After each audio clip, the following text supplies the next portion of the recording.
Good morning. मैं Anita Mathur, department of geography, BA honours part 2 के students के लिए। कल हमने बात की थी एनिमल डिस्पर्सल के बारे में कि किस प्रकार से इन जीवों का प्रवास कई घटनाओं के कारण, कई तत्वों के कारण निरंतर हमें देखने को मिलता है। और कई डिस्पर्सल इतने फास्ट होते हैं कि हम उसको देख सकते हैं, महसूस कर सकते हैं, परंतु कई डिस्पर्सल बहुत स्लो स्पीड से, बहुत कम गति से होते हैं, जिनके बारे में हम एकदम अनुमान नहीं लगा पाते, पर वो निरंतर वो घटना होती रहती है। आज हम डिस्कस करेंगे जंतुओं की प्रजातियों का जो विलोपन होता है, एक्सटिंक्शन ऑफ एनिमल्स के बारे में हम बात करेंगे। एक्सटिंक्शन ऑफ एनिमल्स के बारे में पढ़ने के पहले मैं आपसे रेड डाटा बुक का जिक्र करूंगी।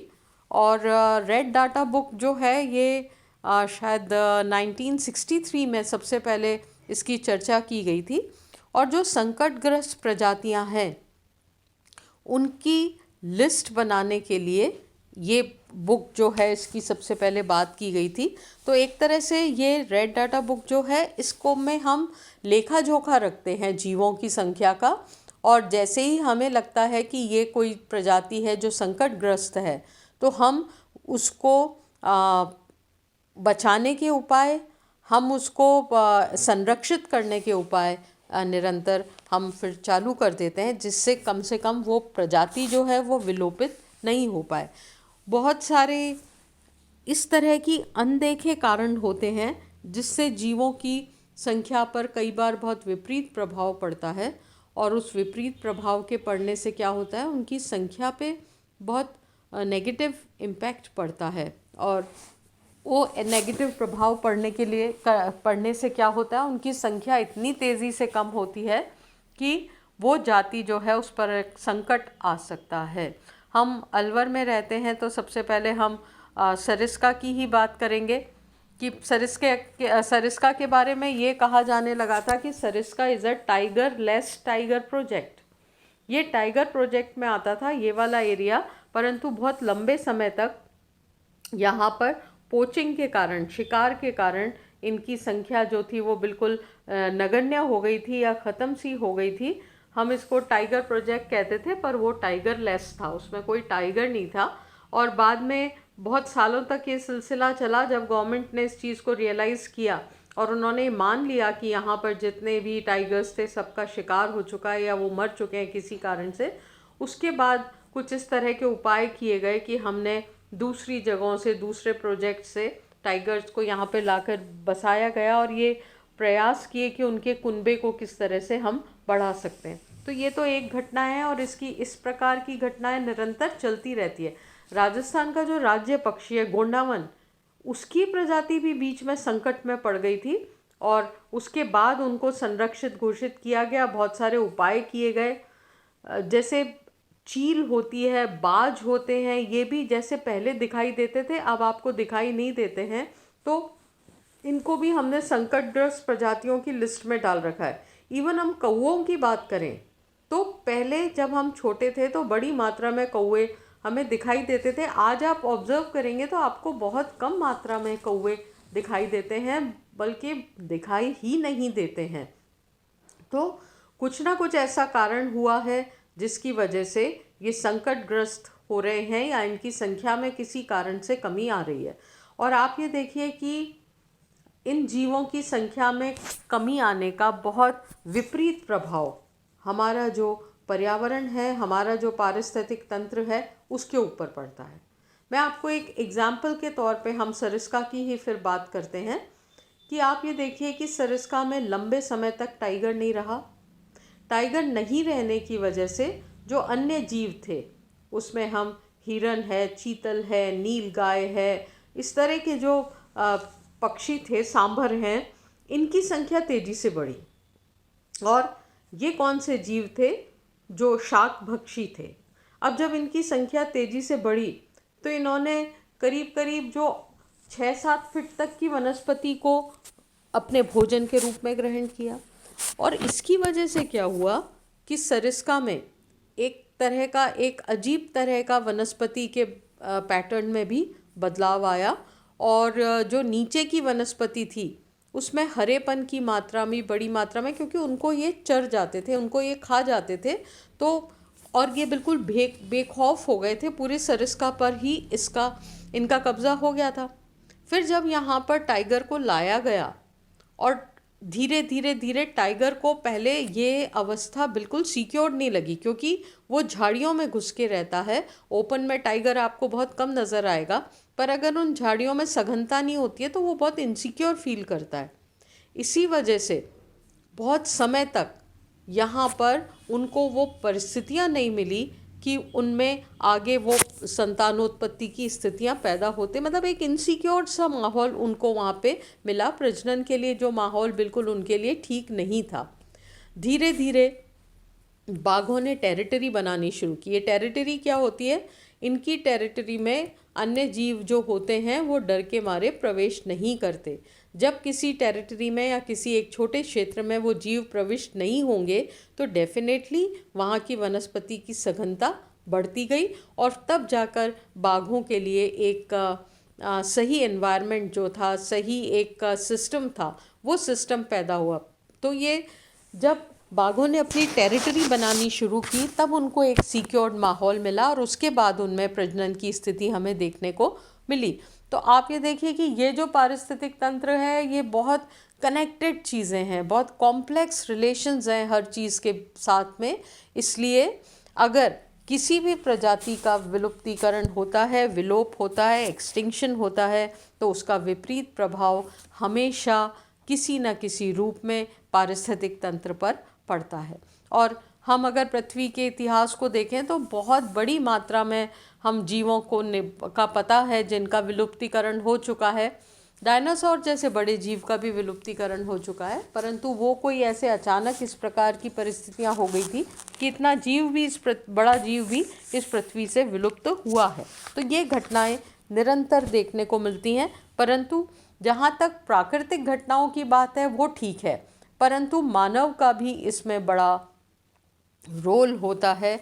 शिकार जो है वो एक बहुत इस प्रकार की चीज़ है कि उसने बहुत बड़ी मात्रा में नुकसान पहुंचाया है। वनों की जो कटाई होती है, वृक्षों की कटाई होती है, इससे भी बहुत इन जीवों के ऊपर बहुत विपरीत प्रभाव पड़ता है। तो हम ये कह सकते हैं कि मानव का ये जो विकास क्रम है, इस विकास क्रम में हम कहीं ना कहीं इन जैविक अवस्थाओं को नुकसान पहुंचा रहे हैं और उससे हमारा पारिस्थितिक तंत्र जो है उसमें थोड़ा सा इम्बैलेंस होने के चांसेस भी रहते हैं। तो ये जो हमारी पृथ्वी है इस पे प्रारंभ से ही प्रजातियों का उद्भव और विलोपन, ये दोनों क्रियाएं ही चल रही है। आप ये जानिए कि इन दोनों क्रियाओं के साथ ही जीवों का विकास हो रहा है। मतलब जैसे हमने अपर्दन चक्र पढ़ा था कि जब से किसी भी भूखंड का उत्थान शुरू होता है साथ में ही अपर्दन शुरू हो जाता है। तो आप ये मानिए कि जीवों की स्थिति में भी जैसे ही प्रजातियों का उद्भव हुआ, प्रजातियों का स्पेशलाइजेशन होता है और उसी तरह से उनका एक्सटिंक्शन की क्रियाएं भी साथ के साथ होती रहती है। एक ऐसा अनुमान लगाया जाता है कि लगभग 2000 वर्षों में स्तनधारी जंतु और वनस्पतियाँ, इनका अगर टोटल अध्ययन किया जाए तो हमने माना है कि करीब करीब 200 प्रजातियों का विलोप हो चुका है। ये प्रजातियाँ विलुप्त हो चुकी हैं और दुख की बात यह है कि जो चीज़ विलुप्त हो जाती है हम उसको रिक्रिएट नहीं कर सकते हैं।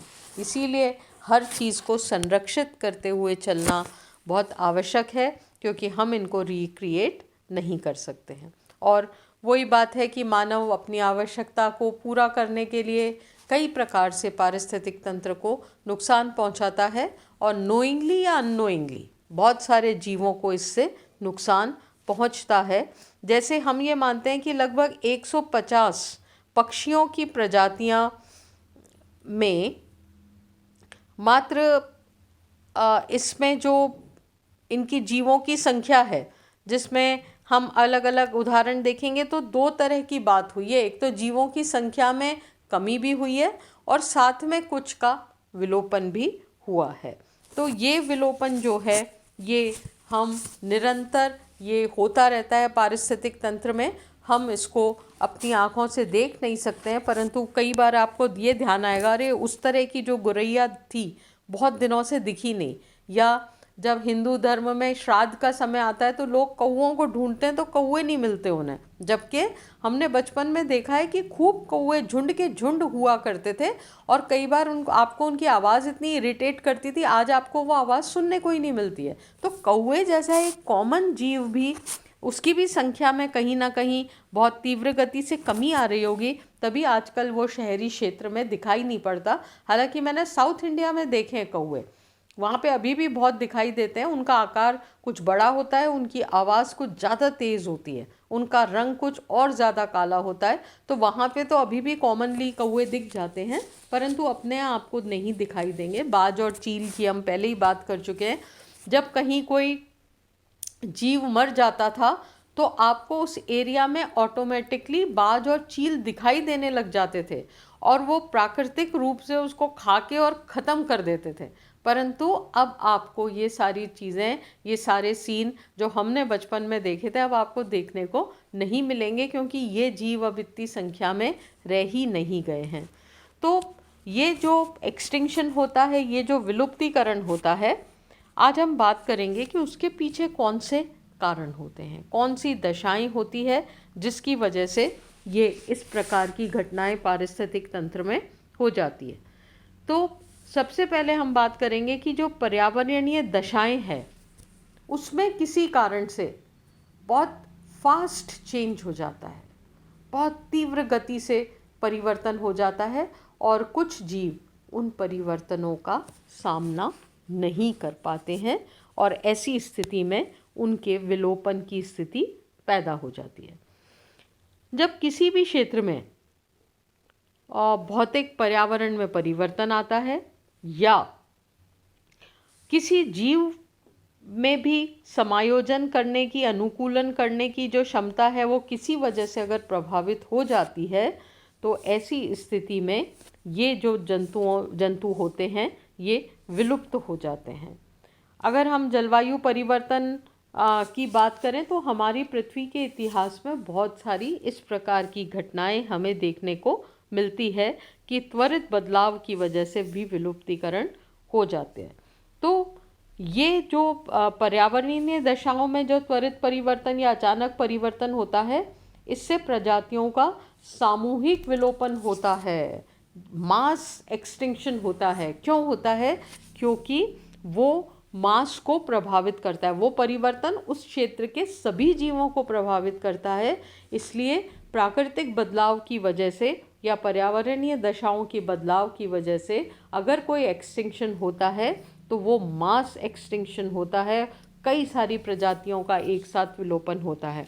और अगर हम देखें तो क्रिटेशियस युग में एक बार पृथ्वी से एक बहुत बड़ी, ऐसा माना जाता है कि उल्का पिंड टकराया था और उस उल्का पिंड के टकराने के कारण बहुत सारी धूल राशि जो थी वो पृथ्वी पर आ गई थी और उससे तापमान में बहुत ज़्यादा कमी आ गई थी, गिरावट आ गई थी। सूर्य और पृथ्वी के बीच में इस प्रकार का वो बीच में डस्ट का एक वो आ गया था कि बहुत ज़्यादा तापमान कम होने की वजह से क्या हुआ था, डायनासोर जैसे बहुत मजबूत, बहुत बड़े आकार वाले जीव वो भी अपने अस्तित्व को नहीं बचा पाए थे और अपने बहुत बड़े आकार के कारण और बहुत बड़ी पूंछ के कारण, बहुत अधिक वेट के कारण वो अपनी जगह से माइग्रेट नहीं हो पाए थे। तो ऐसी स्थिति में क्या हुआ था कि वो इतना बड़ा जीव था जो वो विलुप्त हो गया। तो ये विलुप्तीकरण का एक बहुत बड़ा उदाहरण है। कई बार विलुप्तीकरण के कारण कुछ इस प्रकार की घटनाएं भी होती है जिसके कारण ऐसा हो जाता है, जैसे वनों में आग लग जाती है या किसी क्षेत्र विशेष में बहुत बुरी तरह से ज्वालामुखी का उद्भोदन हो जाता है। कई बार बहुत सारी डिजीज़ेस हो जाती हैं, कई बार इस प्रकार के संक्रमण हो जाते हैं, उसके कारण भी बहुत सारी प्रजातियों का विलुप्तीकरण हो जाता है। अगर इसका हम एक उदाहरण देखें तो ऐसा माना जाता है कि 1883 में जो क्राकोटोआ द्वीप है उस पे ज्वालामुखी का बहुत बड़ा विस्फोट हुआ था, बहुत बड़ा उद्भव हुआ था, और उसका रिजल्ट क्या रहा था कि वहाँ के जीवों में बहुत बड़ी मात्रा में जीव जो थे वो एक्सटिंक्ट हो गए थे। हम बात करते हैं एक बार संक्रामण रोगों की।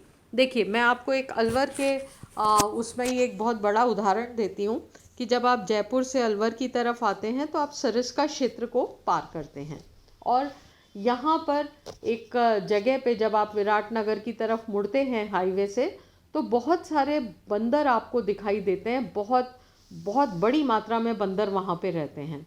वहाँ पे क्या है, जो भी आती जाती बस वाले हैं या बहुत सारे जिनको ये कभी किसी ने कहा होता है कि भी एनिमल फीडिंग करनी चाहिए, वो जंतुओं को, बंदरों को बहुत सारी चीज़ें वहाँ पे खाने के लिए डालते हैं। और आपको ये जान के आश्चर्य हो गया कि उन चीज़ों में क्या क्या चीज़ें डाली जाती है।